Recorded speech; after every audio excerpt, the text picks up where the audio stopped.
para as PMEs se poderem capacitar, acredito que em conjunto o governo deveria olhar para um pacote específico apenas para a capacitação das PMEs locais para poderem estar possibilitadas ou habilitadas para eventuais concursos.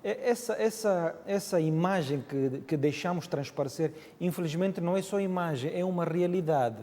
Até temos vários casos de empresas completamente deslocalizadas, quando temos algumas localizadas e com capacidade para prestar esse serviço, temos na sua maioria empresas deslocalizadas a prestarem serviços, se calhar, a locais que nem sequer conhecem, nem sequer foram lá visitar, mas por causa dos ditos lobbies, entram para concursos e têm essa hombridade ou não é sorte, essa capacidade de poder montar algo para que possam se beneficiar em alguma coisa que se calhar não deveria ser feito da forma como foi feito. A grande atenção deste pacote é para a indústria extrativa. É verdade. Este é o ponto. Mas a indústria extrativa não é a única que pode, no âmbito da diversificação, que pode albergar grandes projetos.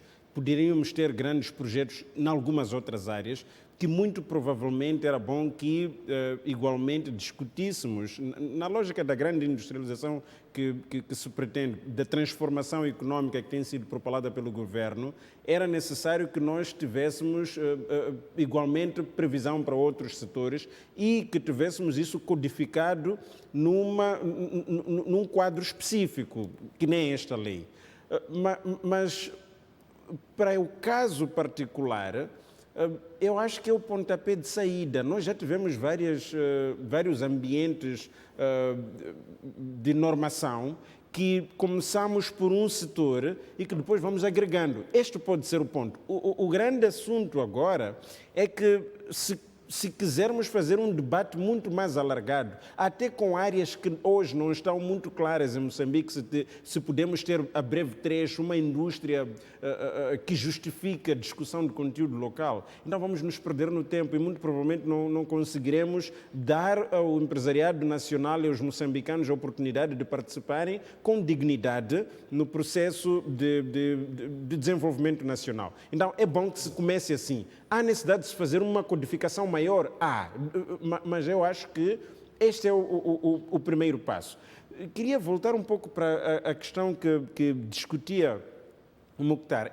É amplo o quadro de desafios que o governo tem. Tinha feito uma questão relativa às empresas pequenas que não conseguem se ajustar às exigências das grandes multinacionais e por isso... Pelo padrão de exigências, as certificações, ISO e outras que são muito complexas. Aí é necessário que exista um trabalho igualmente diplomático, é para isso que existem os governos.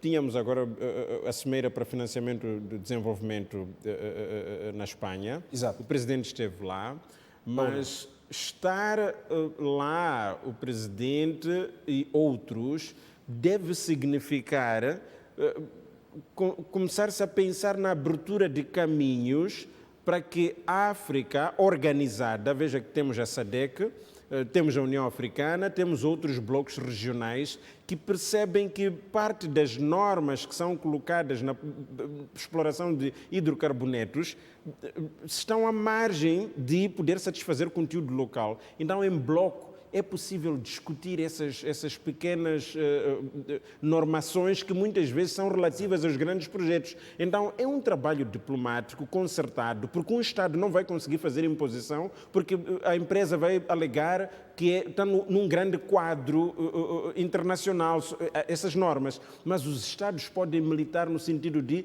transformar para que tenhamos normas que se adequam aos Estados de modo particular. Eu queria somente terminar sobre o papel que o Estado tem como desafio, não é? Nas medidas complementares para resolver aquele problema do local ter incapacidade.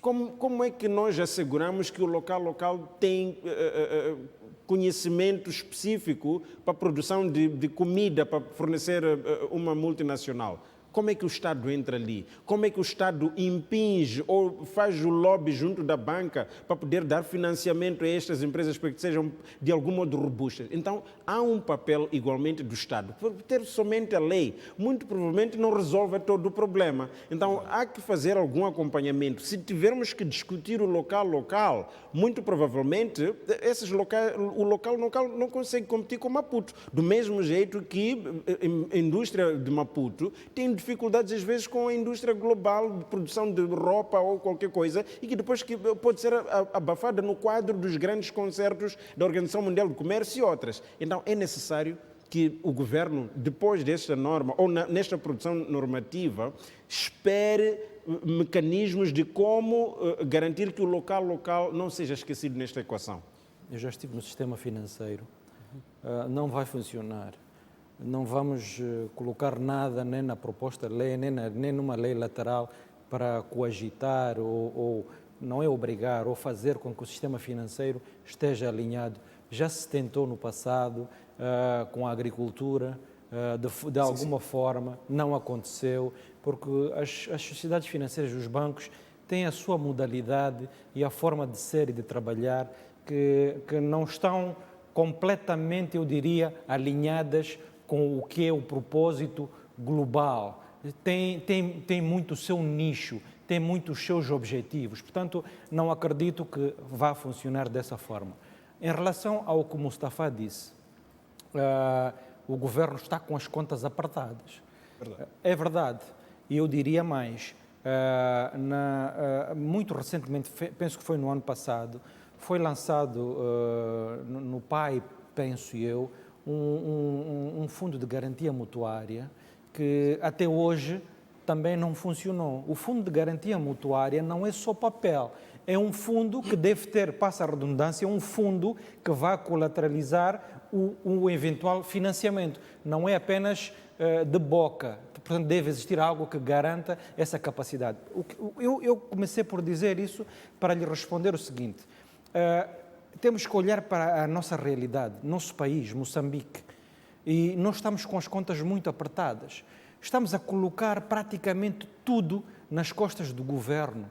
Não podemos, não devemos por causa da realidade do país. A realidade é essa. O governo eu digo que já esticou demais. A corda quase que rebentou. Não rebentou ainda porque se calhar estamos agora a tentar minorar o que foi mal feito no passado. Não vamos falar aqui das contas públicas, da dívida pública, não é esse o propósito. O que eu quero dizer é que o governo, na minha ótica, deve sentar-se à mesa com a sociedade financeira, com os bancos.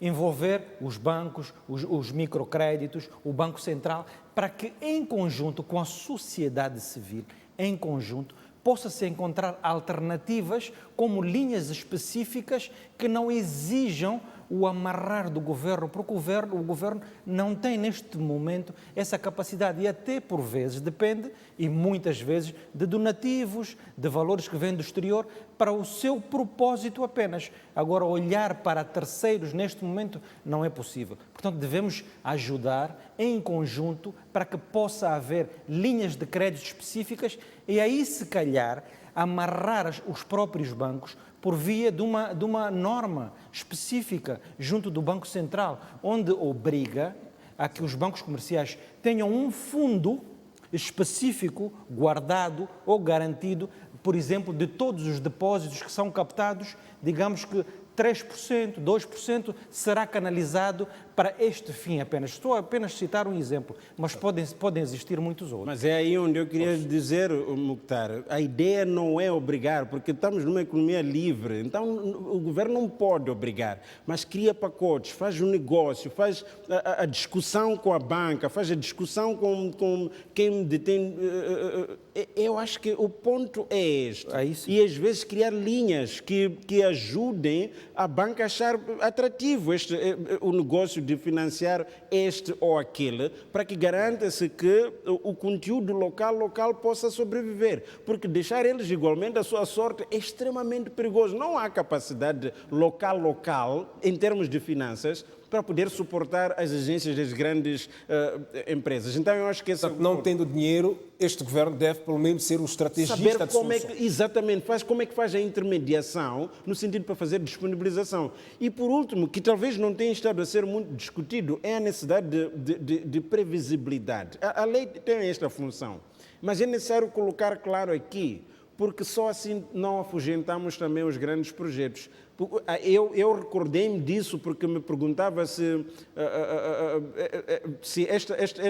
colocar algumas coisinhas era necessário na norma. Exato. Quando uma grande empresa já sabe qual é o âmbito regulado e como é que está regulado, tem maior facilidade de se apaixonar ou não. Então, a previsibilidade é extremamente importante para a segurança jurídica, não só de quem investe, mas aqueles que vão prestar serviço a quem vai investir. Então, tudo isso deve ser característico desta norma.